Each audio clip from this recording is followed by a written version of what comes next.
Ladies and gentlemen, welcome to episode... hey, shut up. Episode number 4 of A View From Down Here. And as you may be able to see, we, in fact, have a guest this week. Ladies and gentlemen, we have solo rapper, business entrepreneur, and just general all-out outstanding bloke, Mr. Lulla HF over here on the other side of the table. How you doing, Charlie, mate? Thank you, guys. I'm very good, man. Yeah, you good? Of course. No, it's nice to see. It's nice to be blessing this table with our first guest. Has to be said. Well, yeah, we man. should have got some. What? got some. I didn't know what. Some would red make me ticker sound tape like and champagne or prosecco. I didn't some know red what made me ticker sound tape. More stupid. Yeah. Yeah. We need some like red ticker tape and some celebrations saying that we got our first our first guest on here. We should have got some ice cream, maybe. Yeah, maybe At the very celebration. least. So we got quite a few things to talk about today, some interesting subjects, but the first thing that I want to ask Lulla, if you don't mind. Yeah, man. I'm talking to your artist side here, Charlie. So we've both seen Charlie perform a couple of times. Charlie also goes to the same university I've been, Birmingham. If you're ever thinking about anything like that, please check out the uni. It's very good. So essentially, Charlie has a song called Cats Don't Meow. I believe that's what I know it as. But the main lyric is cats don't meow at each other. You got to know the language of your audience. Someone knows the words. That's nice. I just wanted to know like what the meaning is and where the kind of the idea of the song came from, just because I think it's just an interesting concept. Like I didn't even know until my friend told me that cats don't actually meow at other cats. No, they don't. I'm pretty sure that friend was me as well. By Was the it way. you? Yeah. Might have been you. I think don't my know. Maru gig, yeah. No, that's the thing. Cats do not meow at other cats. They apparently devised the meow as we know it because it's reminiscent of a human baby. Yeah.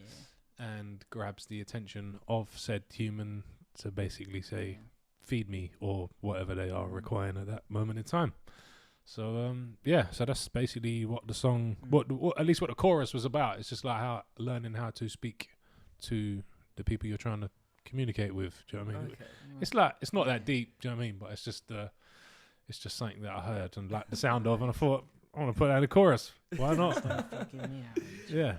Well, it's a catchy chorus, and if no one has ever checked out Lulla's music, please do. But I feel like there's some more sort of things to it. Is there like a bigger thing, or is it just the fact that it was catchy? No, I mean, no, there is like, it's just, it's kind of, in fact, it's ages ago, I had an EP of mine called Modes of Persuasion, which plays on the pathos, logos, ethos thing of like communication and how people like to hear certain things in certain ways, and almost like selective hearing.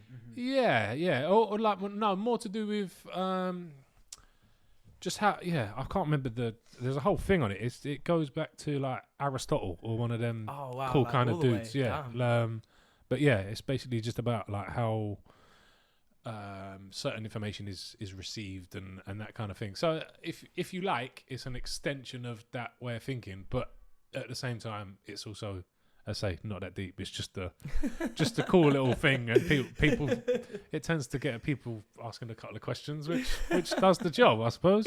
So yeah. Well, I feel like that's a lot of what, because I've not listened to loads, the Hands in the Air, but I have listened to quite a bit of your music, and I feel like a lot of kind of what you're trying to achieve in terms of sort of things behind it and everything like that is very much that sort of idea behind, that almost human curiosity behind a lot of things. Yeah. It's kind of what I can see, especially with like Cats Don't Meow. Like I've never thought in my own terms to compare going, dogs don't bark at each other or whatever, you know what I mean? Like going hamsters don't squeal or something. That's just factually incorrect though, isn't it? Dogs do in fact bark at each other. Sorry.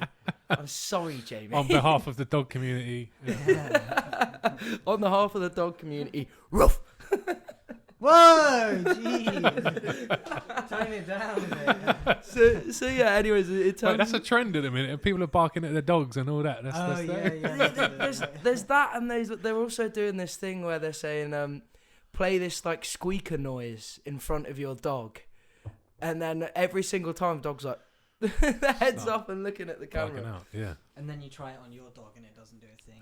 Well, my dog's really stupid. So.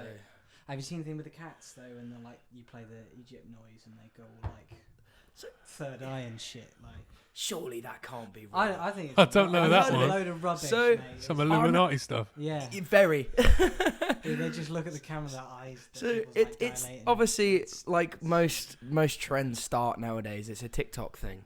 Right. But essentially, it's because cats were worshipped in Egypt. Mm-hmm. They're saying that if you like play this worship noise to a cat, and like it reminds them that they were worshipped in Egypt. Okay. So that like you see people play it, and then it goes for a little bit, and then the cat stops and goes, like lifts its head up and sits there. It's really weird. But I mean, there's an interesting thing to that. I don't know if you guys are ever interested in biology at all, but the idea behind that is just the idea that memories are inherited. Mm-hmm. So essentially, it's like saying, how do dogs like know to follow in packs, even though they're raised probably usually one by a family? Yeah. Yet they still know how to like stay at the back of the pack if it's a small dog, charge out in front of it's a little, like if they're a big dog, they're protecting it. And it's kind of a similar thing to I can't remember what the example was, but it's essentially saying that memories, every single memory you have, you can inherit from the past generation. So like, how would we know the idea of like hunting and gathering? How do we have those like instincts, I guess, is the idea. Which I feel like there's truth to it and there's truth not to it. I don't know. It depends on what your opinion is on it. I don't know, man. I'm open for getting into stuff like that. I mean, there's some people that are maybe born or raised in a situation where they may not have said examples that we might naturally directly have. Yeah, that's true. Actually, So I suppose that. Yeah, I mean, I don't know. It's an interesting one. I know it was the main plot of Assassin's Creed. Hey, never mind. It's seen as that. Do you agree with the idea of the plot of Assassin's Creed? Do you know what? I've never even played Assassin's Creed. I'll be totally It's a honest. good game, man. You got to give it a go. I'm sorry. Yeah, I'm not very like I'll game a bit, but I'm not very like fluent in I waste certain. a lot of time on video games. Yeah. Well, yeah, we're both avid gamers. What's your game of choice then? It's been a while, but Football Manager actually is my Ooh. game. Yeah. I got classic. That, And that will just ruin your whole life if you let it, man. It's I mean, I've speaking from someone who's had several addictions, that's definitely up there with one of the most time-consuming ones I've had. Do you know what I mean? Yeah, definitely. Yeah, well, I mean, have you heard about this thing that's starting to become a trend where people who make it to either the cup game of the Prem or the final of the Champions League now start wearing suits? So they sit in their lounge on their laptop with Football Manager in their best suit, watching managing the Premier League final. To be honest, I'd do that. You got to be proud of something. Gareth Southgate. Gareth Southgate.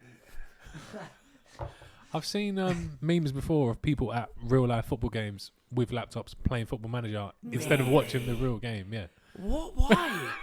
To be honest, I bet at some games it's probably more interesting. Rainy night in Swansea. Like, I'm bringing my laptop, man. Screw this. I love that, man. I love that. Sat in the stands going, "Hey, why are you cheering? My team just scored on What just Football happened? Mexican wave. I smashed my laptop. No! Well, I'm excited to get into this episode, if you can't tell. So I heard you mention this earlier, and I hope you don't mind talking about this. But you said several addictions. Are you talking that as like a jokey sense, or no? Would you be willing to go into that? Because I feel as creatives and musicians, especially with mental health, it's something I'm a huge advocate of. It's what my music it's about. So if you'd be able to sort of elaborate on that more, I'll be interested to find out if you don't mind. I'll never shy away from my antics as a human over years. So I am. Where are we? Coming up for Christmas. I'm 2.5 years teetotal is the right word. Oh wow! I think. Yeah. So Champions League final 2019 Spurs Liverpool. Yeah, I remember. Was the last time I had a drink, and I was with my pops at the Spurs ground, watching the game on telly in the ground, because obviously it was the final, and it was big moment. Yeah, of course. I'm not a Spurs fan. I'm a West Ham fan, which is even more weird. Yeah, why were you there? Yeah, Dad was just like, "Come on, I've got tickets to go and watch the telly in a football stadium." Like, okay, Dad. But that was the last consumption of alcohol I had. Yeah, so that was. That's great to hear, man. Yeah. Actually, my brother's been not teetotal, but he's kind of done something similar, and I love those sorts of kind of stories. Yeah, man. Especially like in the aspect of the, not saying I couldn't do it, but I mean it takes a lot of guts to be able to kind of look at yourself and go, this is specifically you what lose a lot of gut as well. Well, I did anyway. Yeah, I can imagine a lot of people do, and I think that there's a lot of like respect to be had, especially to that sort of thing. Yeah. So I mean, massive congrats. I appreciate to you, it. Yeah. But let's move on to where the fuck my fucking McDonald's is. Yeah, so if people aren't aware, for those who need to be aware, Jamie has ordered a McDonald's this week. This week? Yeah, the whole week he's been ordering this one. No, so for this podcast, he's ordered a McDonald's, and unfortunately, it didn't come on time. And he's just had a very angry phone call with the manager of the Small Heath McDonald's. I was quite calm. He was being a dick. We should have recorded it. I think really. Man, I might call him now. You could have sampled it in a song like, I want my Big Mac. I need to go through Uber. Man. Just to really, that'd be dope. Yeah, I don't know what to do. If any of the members I'll call him after the podcast. If any of the members of the Small Heath McDonald's are watching this, if you do, do, fuck up. Thank you. If you do receive a bad review, it's from me. Yeah, it is probably from Jamie. So anyways, let's move on to the game. So as it is every week, and as I always do, as you guys know, well, as Jamie knows, sorry, as Charlie doesn't know, I did explain this briefly earlier, but we do every single week, I come up with a scenario. So essentially it will be a scenario where it'll be something realistic that you can be involved in, sometimes unrealistic. But essentially I'll ask what song is playing to that moment. So Jamie and Charlie, this week, the scenario is you are walking in the woods. It's like really massive sequoia trees around you. Sunlight can't really get through the trees, but it's a lovely day and it's early in the morning, so it's got a nice breeze. You're walking along this little tiny stream and you follow the stream and suddenly, bam. You're basically in this open oasis. So you've got a little waterfall, little load of rocks in there. Massive pond, it's all fresh water as well. It's just lovely. You could dip your hand in it, it feels like you could drink it. In the background you can see some snowy mountains, and it is honestly stunning. It's blissful. It's where you want to be in life. So guys, what song is playing? Who would like to go first? If not, I can go first with my example. I'm always prepared. I don't want to go first. Are you what? I don't want to go first. Okay, I'll go first. So I don't know how much you guys are aware with 60s music. Yeah, I'm fairly familiar. Yeah. Do you guys like Marvel? Marvel. Yes. No, there's a correlation. Don't worry. Okay. So have you guys ever seen the second Guardians of the Galaxy? Yeah. I have not. No, you've not. Okay, well, there's this song in there called Lakeshore Drive. Oh, okay, I've sampled it before. Oh, really? You know the song with the mad piano. piano? Yeah. Okay, awesome. So that's what it is for me. Okay. So essentially it's this kind of acoustic song that's like got lovely guitars to it. It's got a really fucking cool piano. like dinga dinga dinga dinga dinga dinga, and it's like really plonky. And then the lyrics are just like talking about how you're going down this road just outside the north of Hollywood called Lakeshore Drive. You're just snaking on by on LSD. Friday night shall be divine. It's just this kind of idea of just like being so blissful, sort of going into a road and seeing something that just looks utterly stunning, and that to me just captures that idea of pure summer happiness and just beautiful, you know. That's my pick for the week. I'm proud of my pick. You could get into film scoring. I think that's a good pick. I'm not gonna lie. I'm looking at it. I've recently been sort of composing a lot of like film/game music. I'm not a huge gamer because I'm not very good at games. Right. But I've been sort of trying to get into the sort of film like composing side of it because it's just something I find really interesting, and so I'm kind of getting there. But I mean, it takes time, doesn't it? As most of those things do. Whole new thing, writing for scores and shit. Man, they're still not. It's taking out my account and all like. So moving on, Jamie. My pick would be the BoJack Horseman theme tune. Really? Oh, what a Yeah, tune! I think What a tune indeed, yeah. Yeah. I can see it actually. Yeah. Won't. Yeah, that'd be dope. Did you know that Jamie and Twem, as he's known, they went dressed as BoJack and Todd at the party. Really? No one but myself managed to figure out, because I saw Jamie in a horse costume. I was just like, why's he got a horse head? And then I looked at Tom, and he had a yellow beanie, the red hoodie on, and the like stubble. I was like, oh, I know what that is. That's dope. It's weird though because Twam's taller than me, so Okay. it's like, Yeah, it didn't work particularly. No, He should have been. It's because I bought the horse mask, and I don't know. I think he was worried that I'd ask him for the money if I gave him because that horse mask cost 15 quid. 15 So quid. it was like the commitment was made. But the reason why I paid for it is because it was the day of the party and we had no clue what to go as. We were walking through the bullring market. I saw the horse mask. And I was like, we could go as BoJack and Todd.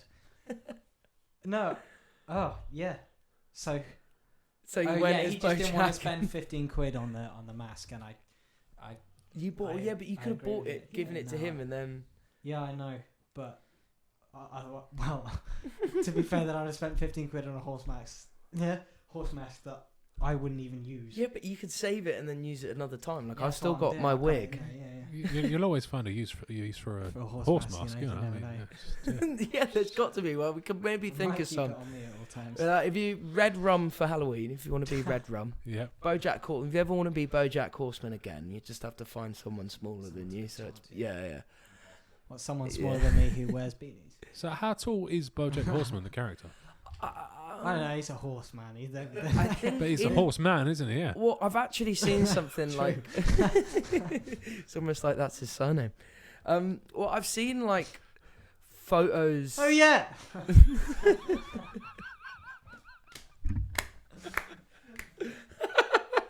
That was a joke. So I've seen like, if you've ever seen those things where it's like, where they usually try and figure it out in pixels and then kind of convert it to height. I think in terms of that, he's like 6'9" or something. Really? And like Todd is like 6 foot. Todd is 6 foot. Is he Yeah, tall? Todd's quite tall because if you see him get next to the other humans, he's like mostly Really, is taller he? or the same height as most of them. It's the animals that are really tall in that world. Because I don't know if you remember, but he's like the same height as what's the girl's name again? Diana. Diana, thank you. Diana. Yeah, he's about like this. He's a little bit taller than Diana. He's like this. He's a lot taller than BoJack's director friend, who he writes. Sorry to anyone who's not seen it. That he writes Horsing Around with. Yes. Yeah, the one who gets cancer. Oh. So it meant that Todd was like 6 foot. So essentially, like all the animals in that world are like really tall. So Right. like, Mr. Peanut Butter's like 6'6" or something, man. Yeah, Mr. Peanut Butter's definitely a big lad, man. Well, he's hench as well. Yeah. And he's the only time I've ever debated getting a V-neck top. Because you're a cartoon dog man wearing it. You think I could pull that off? Yeah, no. It's because it's the only time I've ever seen someone look particularly cool in one when it's been drawn on a cartoon Right, dog. I see. It works. It does work, and he has a great place to put his sunglasses at the same time. Yeah, See. Yeah. I mean, you don't need much sunglass. Well, you don't have much sunglass requirement in like Birmingham usually, but Yeah, well, that's because they're in Hollywood, which is warmer, I think. breaking news in Hollywood. So, what about yourself, man? In terms of this scenario, have you had a? I think the first song that just sprung to mind, and I'm gonna get the title wrong now, but I think it's "Humble Mumble" by Outkast featuring Erykah Badu. I know that. That's It's very mellow. I think that kind of scenery, you can't go wrong with a bit of Erykah anyway. It's just gonna. So yeah, I'm thinking. Especially Outkast, and because that's the album where two of them did half the album, isn't it? Or is it? No, Stankonia is one of the earlier ones. Yeah. You're thinking of The Love Below and Speakerbox. Yes, I am. Yes. Stankonia was the first Outkast album I owned, actually. Oh wow. Yeah, and I played the socks off of it. Albums don't have socks, but I had the CD. I mean, I'm from a certain era where that was a thing. Well, the thing is, when I was a kid, that was what we sort of grew up with, and I think that like a lot of people remember their first CD. So was you saying that was your first CD or just your first Outkast album? Yeah, it was just my first Outkast album. Yeah. It was a dope album. I always feel like there's a lot of you can remember the very first, either the first time you heard something. Like it was a quote I heard from. Do you know much Nirvana? Yeah. Yeah, it's a quote I heard from Noel Gallagher, who I honestly agree with this because this is most people I've spoken to have always said that the first time you ever hear Nevermind is the most memorable time because you always remember when you first hear that album, you always remember where you are. So for me, for most people they do, but I mean when you sit down and listen to the whole thing, you kind of always remember the moment. Maybe it's not just Nevermind, but... See, I've got a Nirvana memory, but I can't say it's a Nevermind memory. Because, like, when I was in secondary school, I was very much a rock kid at the time. I still had long hair at this point, I think. So, like, I was kind of naturally an outsider for an inner city school. So I was kind of adopted by a group of year 11s who were of that kind of walk of life, and pretty sure they was the first that put me on to Nirvana in general, which but I think it was more the In Utero album. Oh, that's a good album. Rather than, but then Mum would have been listening to Nirvana at similar time. I don't know. Yeah, I definitely remember Nirvana happening in my life, but I don't know if I had a Nevermind moment as such. Yeah, but in terms of what I was saying, that was sort of onto it. Like for me, my version of that is the first album I ever owned. It was like not owned solely by me. I'm one of three. The first album we ever owned as a group of us that I can particularly remember is Demon Days by Gorillaz. Sick. Yeah. Which is obviously a classic album. Yeah. But I feel like, especially, I'm guessing you're a massive fan of the Outkast. Yeah, man. Yeah, of course. So I feel like, especially when you can relate it back to those certain moments, that's in my eyes what the main joy of music is. I feel that when you can relate those and still have that memory of the first time you ever heard something. Yeah. For me, and this is to include Jamie in the conversation a little bit more. But I had a Nirvana anecdote I was ready to share. Oh, go on. No, go No, ahead. it's gone. Have you heard of Nirvana? Yeah, it's like the Buddhism thing, right? No, go on. What was your Nirvana anecdote? No, I don't want to talk about it. Are you making fun of me? No, right. So it's not even my anecdote; it's my dad's, and even then, it's barely an anecdote because he didn't really have much to do with it. It's getting better and better. Yeah, Really selling it. I do that. Yeah. Basically, there's this tiny little venue in Bristol where my dad went to uni, about the size of this room, and the stage is only a metre up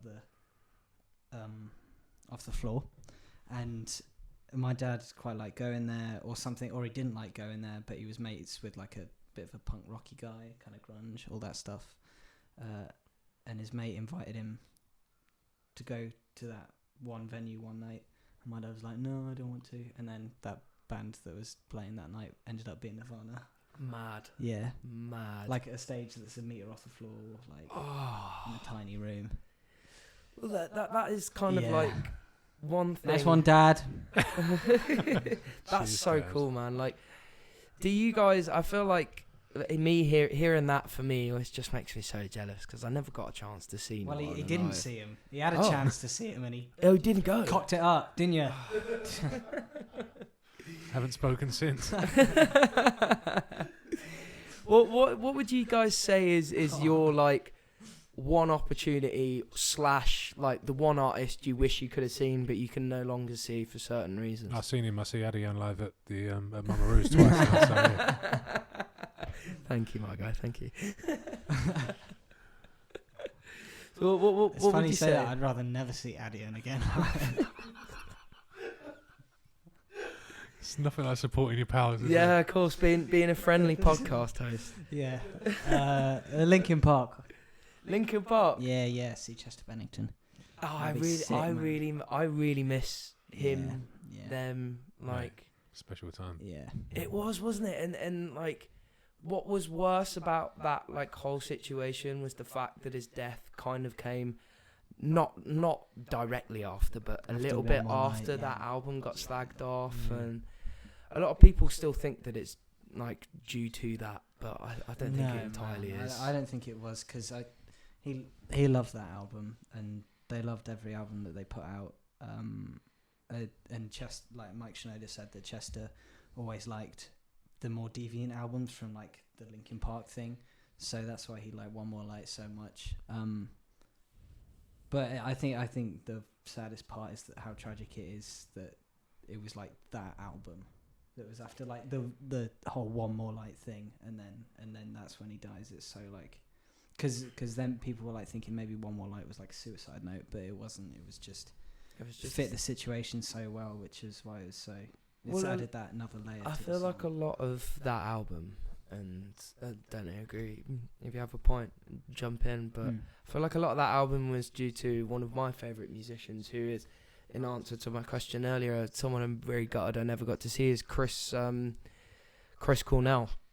Yeah. Because obviously they were really good mates. So I think that idea of the fact that a lot of that album was almost like a love letter to him, and like how Chris always used to help him with what his like demons were and stuff, and then Chris kills himself in a hotel room.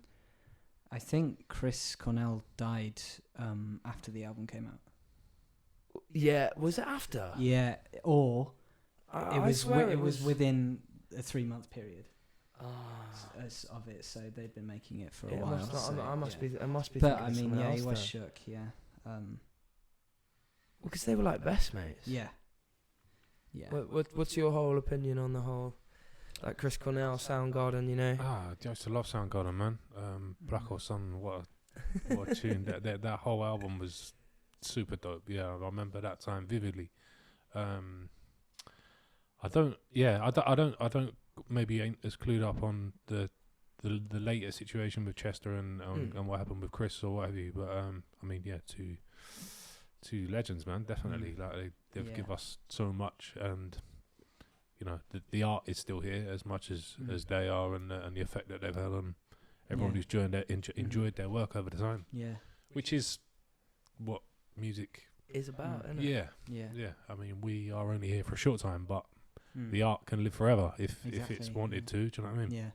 It's what's great about certain musicians who sort of look towards that kind of longevity within themselves as well, isn't it? Like that kind of, you want to try and make music not just so it's that period of time and that's it. You want to make it last. You want it to be not only just help certain people at a certain time, like do as much as it, well, for me anyways, do as much as you can. But on that point of earlier, is there anyone particularly that in the music industry that you miss? That I miss? Yeah, loads, man. From many different sort of genres and sounds and what have you. There's been a lot of significant, I mean, every death is significant, of course. It's kind of a weird thing to say, but there's been a lot of big losses in my kind of side of things of late in a hip hop sense. We lost Prodigy from Mobb Deep. We lost Sean P not too long ago. Keith Flint as well. Yeah. We've lost a lot. It's tough. I mean, it's part of life, isn't it? But someone this year died quite recently. Can't remember his name. Yeah. That and Boss Man from the Rolling Stones, wasn't it? Yeah, the drummer. Charlie Watts. Okay. Yeah. As well as MF Doom. Yeah, that was a very gutting one for me. Doom was a killer, man. Definitely, that was a tough one to take. But that's an example of someone with a huge legacy who's still finding new listeners today. Like, do you know what I mean? There's kids and older people that will discover Doom tomorrow. Be like, that's but I think an artist like Doom special to me because it's the way he created like a universe. If you like, it was mad. It's like he didn't just make music, he made a space for you to like reside in create your own world almost. Especially that I think it's like 98 album or the one that's got like rap snitches on it. So Food. Food, there we go. That one's like every time I've listened to that album, like, because I've only recently gotten into rap in the past year. That's cool. But it's been something I've absolutely fell in love with, just of what is there with it. Which is especially why I like a lot of your kind of stuff, which is that you can do so much more than I thought you could a year ago. And but that album in particular, it is, I don't know, it's almost like joyful in like a little kid's sense, I feel, with especially a lot of the lyrics, like and the samples of it. It feels like you're either falling through a teleporter to a play world, or like watching your entire world turn into a cartoon in front of you. You know, Doom was someone who could do that really well. And I don't know, I miss him massively because obviously, as I said, Gorillaz was one of the first albums I ever had. And he was he's plastered all over their stuff. Like his feature on Demons. Sorry, not Demons. Humans on that album. He does like a really dark verse where he talks about how he kind of talks about what his mask is to him in a way, right? And how like it's gotten too far to the point where he doesn't even want to hide behind the mask anymore. But he's sticking with it because he's created a character. And it's as to watch a person like that go, it was a bit like, I was very gutted about it, but I also feel like the way that he was honoured, the way that people talked about him, his peers talked about him, and just his music in general have kind of left him as up there as one of the classic hip-hop goats that no one really knew they needed. Like that fun and imaginative guy. Also, our research man notified me that Chris Cornell died a day before the album came out. So it wasn't, because when I listened to that album, I thought that was what it was about. It's all like too tragic around the album. Like, it was the day before. That's mad. That's mad. It's weird how like things coincide in that kind of way. But like that One More Light they wrote after, I think it was someone that they worked with in their team for ages, like died of cancer. So well, that was where the idea came from, I think, or the song specifically. But then obviously all this happened around it. It's just One More Light is surrounded by like death. You know, it's like, but I think in a healthy way. You know, like obviously. Especially One More Like That song in particular. It's such a like. Yeah, I get You it. have to, yeah. I see what you mean in that sense of the word. Like, I feel like a great example of that is that. Have you ever listened to the entirety of Black Star by David Bowie? No. I haven't. No. Mum loves that album, but I think I just haven't got around to it just yet. It's worth a listen, Yeah. but that's truly heartbreaking. Yeah. Oh, is Like- that the last one he did, was it? Yeah. Do you know what the story behind the album is? You might have to refresh me. I think I know it, but So You'll know better than me. essentially, it's like all the stuff is essentially Tony Visconti, who has basically produced all of his albums, one of the greatest producers of all time. Like, I've watched him work on television shows, and he's Okay. just unbelievable at what he does. But he essentially he said he knew something was up with David in 2013 because he said it was the first time he'd ever heard him record an album, and his music had been about looking backwards and not forwards. right. So he said that was when I knew something was up. So just before he ended up in hospital for the rest of his life, so like 6 months or something, he recorded Black Star with Okay. Tony Visconti for the very last time. And Right. they were both basically, Tony said he didn't want to do the album because he knew that was going to be the last time he'd ever do anything with him. But David insisted, and he said he kept his wish. But the whole album is just talking about, like, what's life after death? What have I done right and wrong? And then where the fuck do I go from here? What do I become? Like on planet Earth, which is even more heartbreaking, Yeah. seeing as like Ziggy is Yeah, all yeah, that kind of yeah, thing. yeah, You know yeah. what I mean? And like, It came out after he died, according to our intelligence officer. wasn't it the album? Yeah. The album, yeah. No, yeah, I was yeah. aware that the album came out after he died, but Cool. it's just the whole album's about that, and then that album came out, and everyone Yeah, was just yeah, it's going, crazy. like, what? Yeah. Like, David Bowie just basically said he was the star man to everybody through an album, and then just waved goodbye and got on a Yeah. spaceship. Yeah. And it's just Yeah. something so beautiful about that.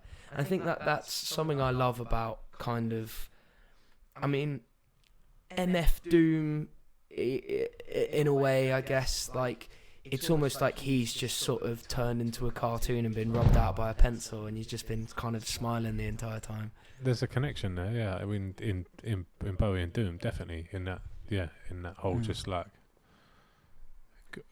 I mean, people listen to music for different reasons, isn't it? But when you have a musician who can, as I say, create a space for you somewhere where you can, Yeah. then I don't think you can really get a better relationship as a fan or as a listener to be like, I live here now. Do you know what I mean? This is this person made a home, and I reside within it. Do you know what I mean? Yeah. Just through music, like. 100%. Well, that's one thing I love about music is what it can create. But what are your opinions? And I'm glad I've got a rapper here because I can finally like fully talk about rap. Because Sure. what's your opinions on Tyler? On Tyler, Yeah, Tyler. I think he's a genius. I love the guy. Yeah, Thank you, I'd say, thank yeah. you. What about his latest album though? I love it. Yeah. I Would you say that's your top? top of his work. Yeah. To be honest, I loved Odd Future when they first come out. I was just like, this is insane. I love it. It's so punk rock. It just like it speaks to me in many different ways. And then I think there was maybe a gap in between, like him releasing that I wasn't maybe on top of everything he did. I should go back, to be fair, but yeah, the last album was just dope. Well, I feel like all three of his latest albums have been incredible. Yeah. I mean, Cherry Bomb was great. Mm. And it's got that like mad kind of like, what the fuck do you mean? You know? Like that kind of just anger, which was why he got cancelled from ever coming back to the UK because his shows were apparently a nightmare. But then to go on and do something like Flower Boy, it's just a bit nuts. Do you know much about Tyler? I don't think I've actually ever listened to a single Tyler. You're Creator missing song. out. So I don't even know how. Flower Boy is Because I like him. Like, Mm. I've seen videos of his concerts, but I've never, like, put a single one of his songs on before. I've never even come across one on the radio. And I think he's a Really? funny guy. Yeah. Well, like maybe I have, but I just haven't known it's Tyler the Creator. I don't know how. Well, there's the where I started listening, and I have listened to all the Odd Future stuff, and then like Frank Ocean's early stuff, and Frank Ocean's also involvement in Odd Future, which is just Chicago rap scene's my favourite, but I can talk about that in another show. But essentially, Flower Boy, it's like you listen to all of his stuff up until that Cherry Bomb, and then it's just like it's like an instant change. Yeah. And Flower Boy goes from like back to the what the fuck do you mean, you know, all the way to this like almost beautiful concept of a boy in a city. And it's just him talking about his life, and the last 3 albums have been talking about major sections in his life. Oh, right. Yeah, so the first one, I don't really know the story of the first one. I think it's like when he first moved to LA or something.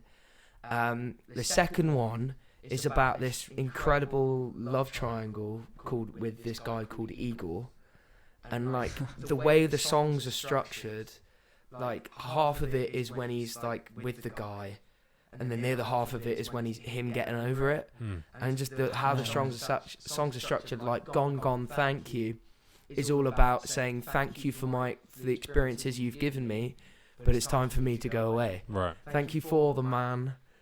I can't remember the lyrics, but it's that, and then this latest one is, I think, his best album. So I was stuck between Igor and the latest one for a while, Okay. and just thinking, don't know which one I prefer, but I actually now prefer this latest one, and specifically because it's very different. So it's he's gone back to a bit more of a harder kind of style. Yeah. Like some of the songs are just like you want to pick up a fork and stab it through a wall, like Eric Andre style. You know what I mean? Whereas with some of the other songs, it's just Of course, and I've seen the episode of the Eric Andre show with Tyler the Creator as well. So it's like I don't know, literally. he's brilliant on that. Yeah. He's brilliant on that.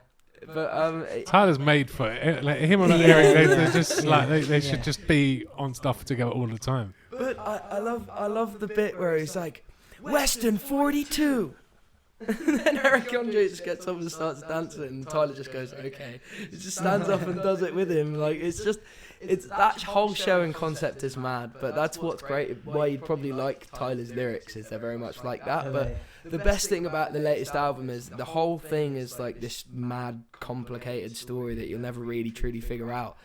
And then in one 9-minute song where it's just the same beat the entire time, he just spits truth and facts the whole time. Explains the whole story, and then it goes into the last song. But it's like the whole story of the album is just in this one song, and he's just saying like, oh, I feel like a bad person. Yeah, I'm a bad, like all this kind of like shit that when stuff like that happens to people that plays on their mind, that is all fucking comes out in this song, and it's beautiful, honestly beautiful. Yeah. Okay. That's I need to go through all the Tyler discography then. I struggle to get that word out then. I panicked. So I was like, I'm going to say discography. Oh. So we're 40 odd minutes in, and no sign of my McDonald's. No, I don't think no I'm getting sign it. of the I don't McDonald's. think my Yes. McDonald's coming. So what would you say, Charlie, back to your own music, is the sort of main influence for your kind of style? Main influence. You could have like a beat. Do you produce your own beats? Like I've started to get back into production. I'm working on what will at some point be like a self-produced EP, Oh wow. but it's a little way off yet. So it's probably not till like sometime late next year. Yeah, it'll be next year. I'm blessed to have a lot of strong producers around me. So yeah, that gets me by. But there's something. Is that back in London or is that up here? And Well, the producer I've been working with are kind of all over the place. I've got Lo-Fi Lenny, who's over in Leeds. oh wow. I've got my very dear friend Killer Tame over in Lincoln, Nebraska. Oh wow, my brother studied there for a while. As Really? Well, actually. Yeah. He studied there for a year, studying spiders. But anyways, go on. That's amazing. Studying spiders. Yeah, well, it's like he's currently in Louisiana studying entomology. But Okay, he would study like spiders mating rituals, and he showed me loads of videos of how they do it. that's mad. Weird. It's like Spider really porn. weird. Yeah, spider porn. Nice. Yeah. Anyways, as you were saying, man, about producers and stuff. Yeah. So I did an EP with Killer Tame halfway through this year. So it came out like, I should know this. Like it's my own music, but it's like June, I think sounds right. Yeah. So that was nice.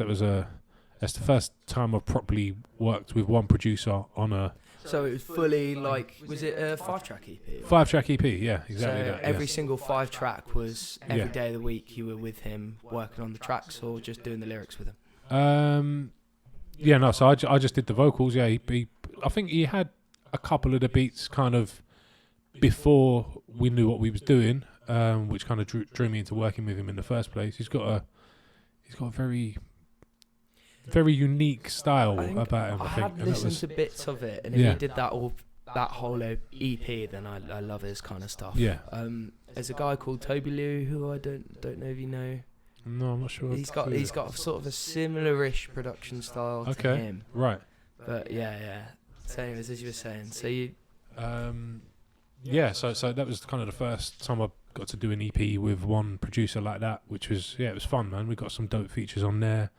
But yeah, it was just fun, especially with the transatlantic thing. Do you know what I mean? It's been like you'd wake up to a message from him, and he's clearly been working all night, and he's like, "So I've done this, and I've changed this, and I'm doing the same like 18 hours later, and it's like when he's in bed, you're working. Literally, yeah.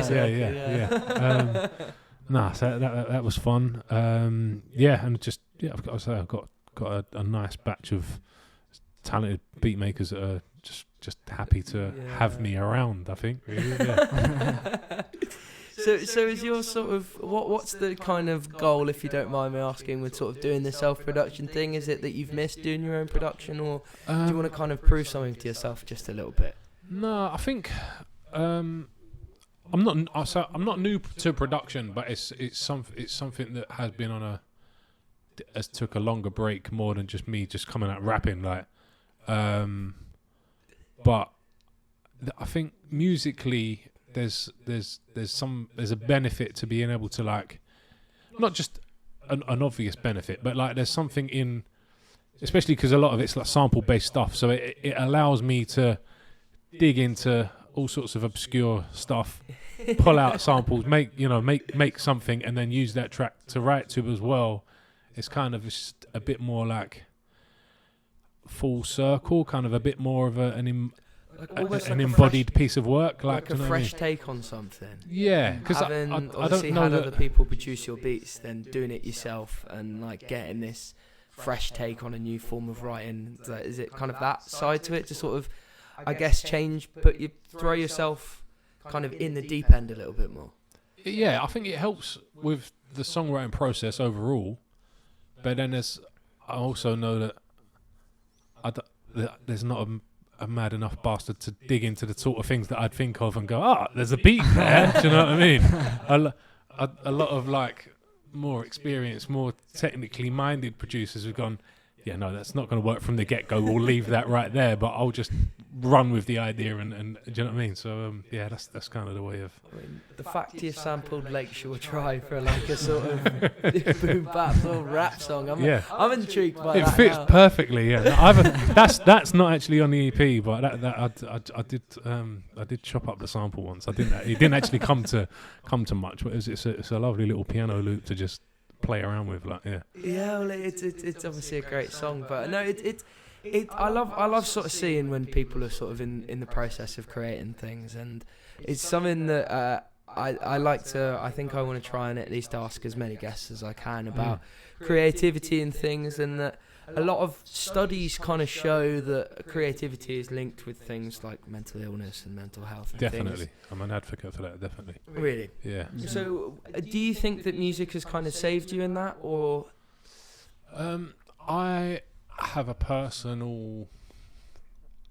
I mean, it's probably not qualified enough to actually call a theory, but I think that there is definitely correlation between the creative mind and the same device that allows one to be creative is also at risk, maybe, of going down So it's like a certain paths. section, almost like how your brain's divided into areas, and certain areas work on certain things. Yeah. Do you think that area that kind of is prominent obviously prominent for people who are creative, do you think that kind of is more, makes you more susceptible to maybe developing, rather than, obviously developing is the wrong word to use there, but I think there's a link. I mean, obviously I can only speak from my own experience, but then knowing and having so many musical and art-based heroes who have, come to unfortunate measures of their own battles and their own illnesses,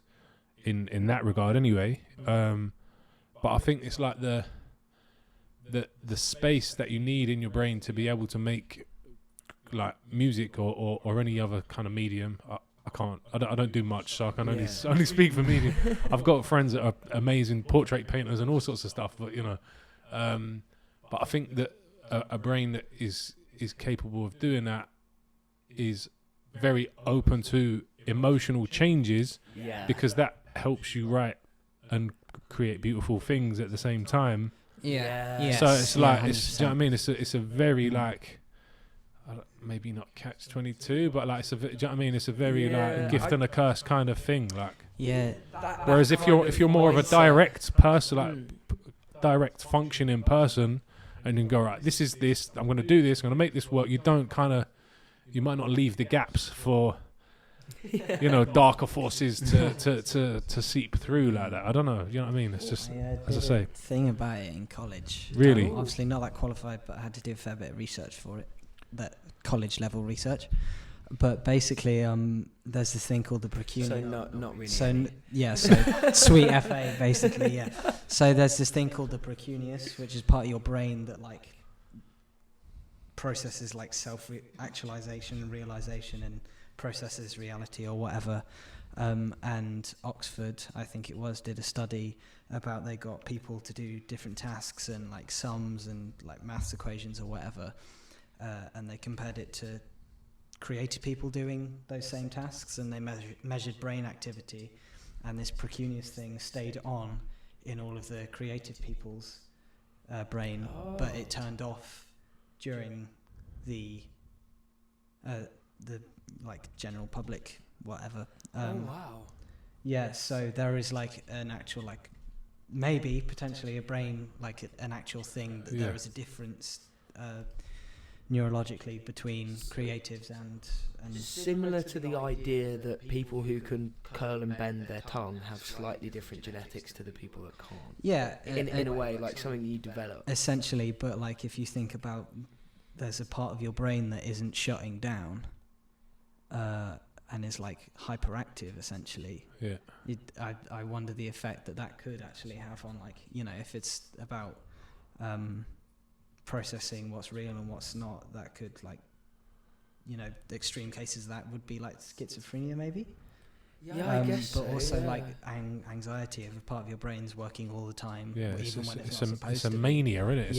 It's a manic it's, thing. yeah. So I think that's really interesting, and I was quite depressed after writing that essay, just because it's like, well, so that's just it. Like, So you'd finished the essay, but you were still thinking. it made me more upset. But I was just like, Jesus. So are we like born to be sad, or? I feel like maybe there could be like an interesting research or psychological paper that could be done into something sort of like that. Yeah, and not at college level BTEC diploma. Maybe you could maybe spend a couple of years, put your head down, and I think you'd be able to write.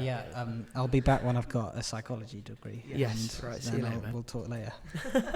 Hope your Mackies turns up in time. I doubt it. By the time he's finished that paper, the Mackie still won't be there. Well, McFlurry's probably melted by then. No, it's interesting that you say that, because the idea of that there's this obviously what you're saying in terms of the concept of it could be something that's in certain people is maybe you could test whether or not, because I know that creative people and creatives, or people who are genuinely more like-minded like that, are more susceptible to things like anxiety, insomnia, as well as depression and all that. depression, like all that kind of stuff. So I think that something I've found with myself is that a lot of like, you need, obviously, is it the case for you where like creating and making music and being creative in your own right is almost like a kind of just a relief on your own sort of thoughts of yourself? Or like, I know it's worded badly, but No, I think from one waffling creative mind to another, I think that's I think there's a lot in that kind of thing. So again, from personal experience, I think I wasted a lot of time, not being well of mind, maybe. I can't say wasted time, but when you're within that, but then of other times where I've been able to step away and go, all right, I can make music. It's you're filling up a space, a gap where, do you know what I mean? Again, darker behavior or darker ways of thinking, or just not optimized choices would kind of come to the forefront. Do you know what I mean? like taking a weight off your shoulders. Yeah, if you can basically keep yourself busy with music is something that I've had to tell myself to do. And I mean, I don't know if that Well, could... you have been, as to be said, you released a lot. Well, there we go. But Have you got anything coming up, by the way? yeah, there's bits in the new year. At a meeting today actually about a music video that I'm gonna do fairly locally. So Nice. all teasers and that at this point. But there's plenty more to come from me, definitely. Nice. Excellent. That's great Cool, to hear. cool, That's cool. to be said. So I think that's it there for the episode there. We have time for. That's all we have time for. But would you like to give yourself a little plug to the camera, mate, in the microphone? Just tell where you can find yourself. Just make sure you do it in the mic. Lulla HF on any platforms you might like. Bandcamp's always a good one because But but yeah, there's teas and other bits and bobs and merch up on the Bandcamp, or stream that on any platform of your choosing. Thanks for having me, guys. That's our all right, pleasure. mate. It's been an absolute pleasure and Yeah. an absolutely fucking great conversation. Thank So, you for coming on. Thank you very much, Don't- ladies and gentlemen, for watching as well. And as always, that's the view from down here. Woo! Woo! See you later, guys. Bye. 1, 2, 1, 2, 3.